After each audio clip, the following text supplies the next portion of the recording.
హరి ఓం శ్రీ గురుభ్యో నమః. శ్రీకృష్ణ పరమాత్మనే నమః.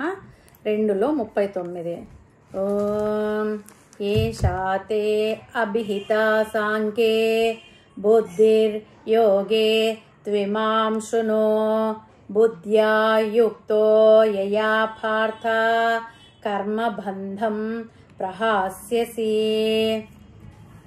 అంటే ఏషాతే అభిహితా సాంఖ్యే అంటే ఏం చెప్తున్నాడంటే పరమాత్మ, ఓ పార్థ, ఇంతవరకు నీకు ఉపనిషత్తుల గురించి చెప్పాను, ఉపనిషత్తుల ద్వారా ఆత్మజ్ఞానాన్ని చెప్పాను. ఇప్పుడు ఆ ఆత్మతత్వాన్ని తెలుసుకోవడం కోసం నీవు చేయవలసిన కొన్ని కర్తవ్యాలు చెప్పేది యోగం. ఇది సాంఖ్యం. బుద్ధిర్యోగే త్విమాం శృణు. యోగం అంటే సమతాభావనతో సత్కర్మాచరణ చేసుకోవడం యోగ మార్గం.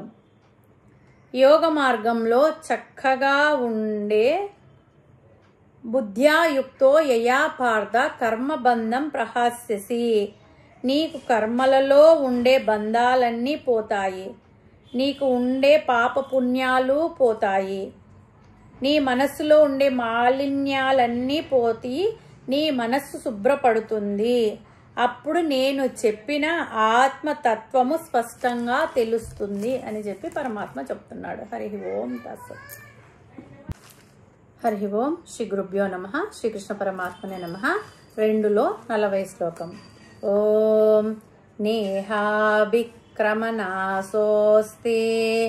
ప్రత్యవాయో న విద్యతే స్వల్పమప్యస్య ధర్మస్య త్రాయతే మహతో భయాత్. నేహాభిక్రమనాసోస్తి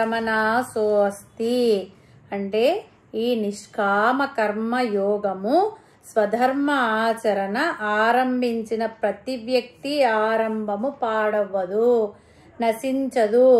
ప్రత్యవాయో న విద్యతే, సగము చేసినా సరిగా చేయకపోయినా ఇది వైఫల్యం పొందదు. స్వల్పమప్యస్య ధర్మస్య, ఈ ధర్మము స్వల్పంగానైనా ఆచరణలో ఉంటే త్రాయతే మహతో భయాత్. ఈ ధర్మము పెద్ద భయం నుండి అంటే జన్మ మృత్యు రూప భయం నుండి మనలను రక్షిస్తుంది. సమతాభావనతో చేసినటువంటి ఈ స్వధర్మాచరణ ఎప్పటికీ వైఫల్యం పొందదు అని పరమాత్మ ఉపదేశం చేస్తున్నాడు. హరి ఓం తత్సత్.